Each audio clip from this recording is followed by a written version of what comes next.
Guillaume Bissimois. Je suis le directeur de l'ASBEL Festival à Mani. Je m'appelle Evelyne Desmoulins, je suis enseignante dans un lycée professionnel dans le domaine de l'horticulture. Le Festival à Mani, c'est 30 groupes d'artistes sur 3 jours.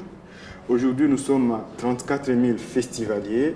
On a un espace associatif et l'espace entrepreneurial qui rassemble 20 entrepreneurs sur le site du Festival à Mani. Au sein du lycée horticole, nous avons mis en place un module de sensibilisation. On a pu mettre en évidence des projets réalisés à l'international, mais aussi au niveau local, des projets réalisés par les jeunes.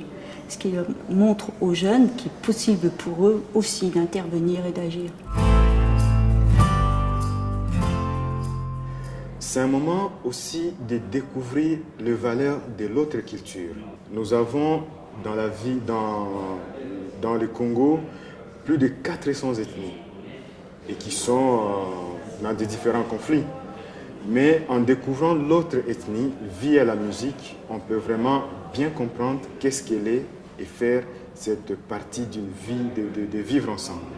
Dans l'établissement, il y a par exemple un groupe d'élèves qui est impliqué dans un échange avec une école horticole à Saint-Louis du Sénégal. L'échange permet déjà de mettre en place des actions, sachant que les deux établissements ont les mêmes objectifs.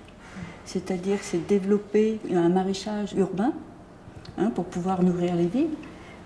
Et la première édition, elle a été un succès parce que c'était un des premiers événements dans la région. De cette ampleur, on a eu 25 000 personnes.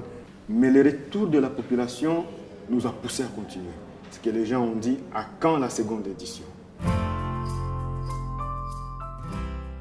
Le monde devient beaucoup plus grand, beaucoup plus complexe, puisqu'on vit vraiment au niveau de la mondialisation. Pour appréhender ce monde-là, c'est important de les ouvrir et puis de vivre avec les autres. Surtout qu'on avait parfois des élèves un peu individualistes. Et puis là, ils se rendent compte qu'ensemble, ils sont beaucoup plus forts et que toute cette diversité, c'est un enrichissement pour lui.